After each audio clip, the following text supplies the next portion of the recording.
ॐ भैरवाय नमः नित्यं कालरूपाय ते नमः रक्षा मां सर्वदोषे भो भूत प्रेतादि सर्वदा।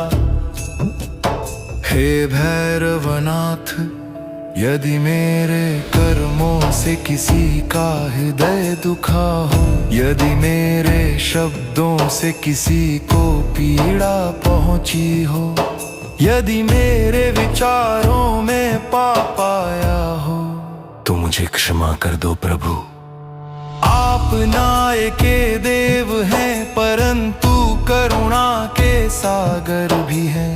मेरे जीवन से भय बाधा और संकट दूर कर दीजिए। मेरे भीतर सद्बुद्धि और साहस जगाइए।